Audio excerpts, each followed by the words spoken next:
And I was, like I said, surprised though in terms of the receiver move though. Going Des Bryant, we saw the reports in Hoopla about AB becoming potentially, he'll be coming off his suspension in the next 2 weeks after week 8. And you know, they started to hype again in terms of, man, he got some front running teams that are looking for him. Seattle has been a big name. Seattle has been the only team that's been out there and said the only one we're pushing towards them. Correct. That's it. There's been teams behind the scenes we don't know about, and I assumed, all right, it might be Ravens because before the season they were kind of in the mix.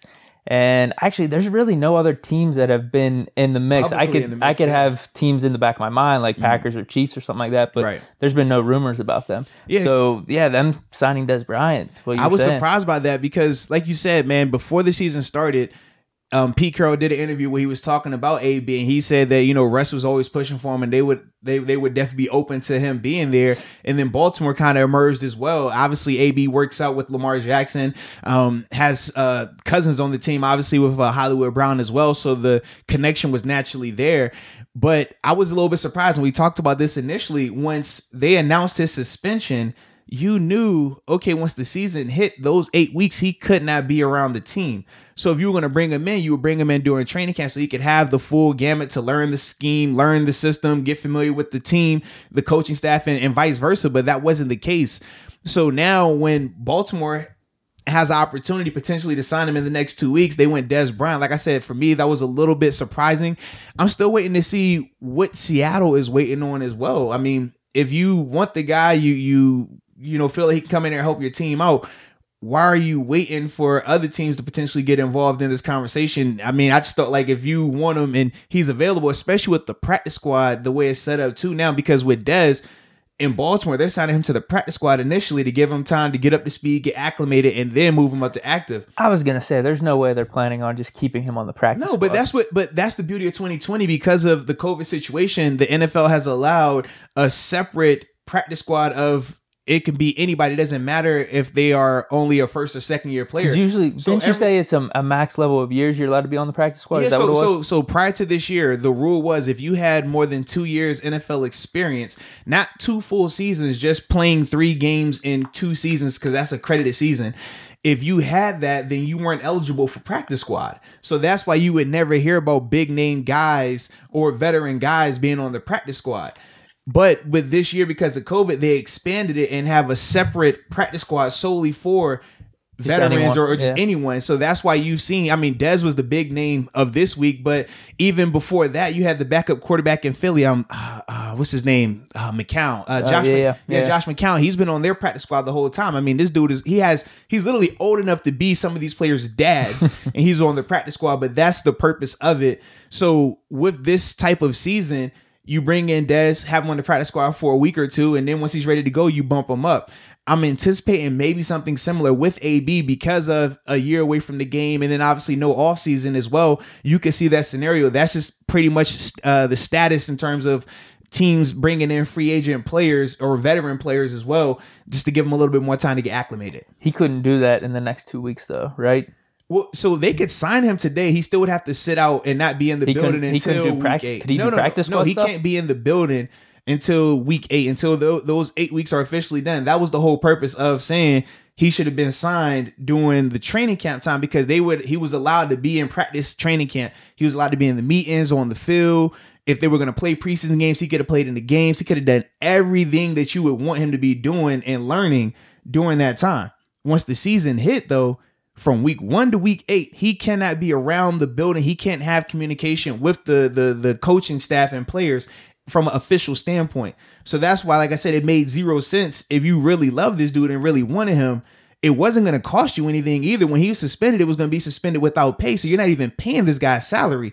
And during training camp, your training camp, the way it's the percentage of how they pay you from your contract, it was a glorified. It would probably be for him exactly. It would probably be around $5,000 total to pay him for training camp. You get $1,000 per week as a veteran player during training camp. Now, once the season starts, that's when you get the bigger, heftier checks and things like that. But during training camp, it's a set rate regardless of what your contract is. It's based off of how many years you've been in the NFL. So it made perfect sense to bring him in during that time. That's why, like I said, for me, it just doesn't really make a lot of sense that you wait this long to potentially sign him. I agreed with you too. I think there was only benefit really to, I guess, someone would make the argument maybe there'd be some talk with the media throughout the season, or maybe before the season, that people within the team didn't want to deal with. Maybe that's it, but I don't know. I mean, but this is the thing. I don't really care that much about that. Right? Yeah. Once you sign him, the conversation is going to be had, and it's going to be a week-to-week thing, because like we've seen, he might be okay for a couple of good weeks, and then if something goes wrong in terms of adversity, whether it's not the targets he wants or the team's not winning, then you're going to have to see how he responds to that. So that was going to happen regardless. I feel like that element of it was inevitable.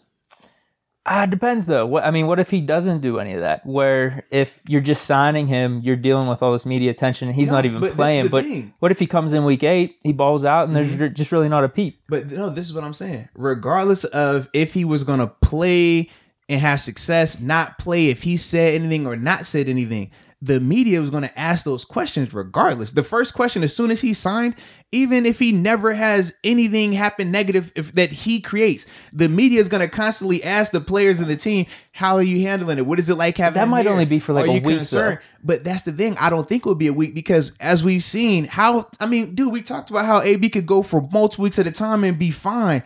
And then something negative happens, and then it's like, oh, okay, you get a little outbreak here. You get a little something that he does negative. So that's why I said I think it's going to continue on, because we've seen it now in Oakland when he was out there. Initially, it looked great the first week, right? It looked great through training camp, even with him being in and out of training camp. And then towards the end of training camp, we saw it drastically shift. We saw, okay, the last season he was here in Pittsburgh, it on paper it appeared that everything was good, and then you dive in behind the scenes and you're like, oh no, it was very dysfunctional going on in that situation. Then even when he went to New England, first week he's there, he catches the touchdown, Dolphins game is good, everything is peaceful.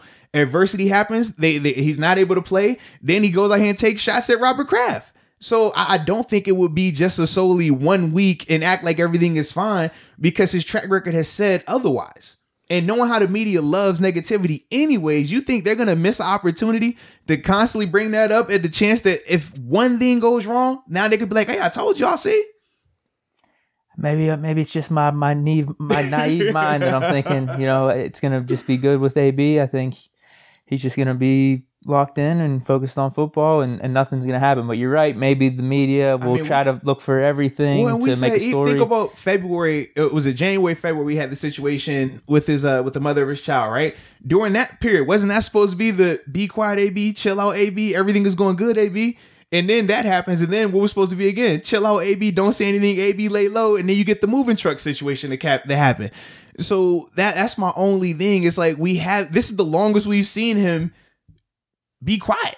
He's like not doing anything on social media ever since probably since the start of the season. I think he had put one thing out, and then he ends up deleting it, and then from there we haven't heard anything else from him. So yeah, that's my only thing. It's like we don't have a large sample size of good AB. We have the other side that we see numerous examples of. I'm just rooting for AB. I think that's what it is. I think we both are. But you bring up fair points. I'm hoping someone signs him. I hope he can play well and continue his career. That's what I'm hoping for. No doubt.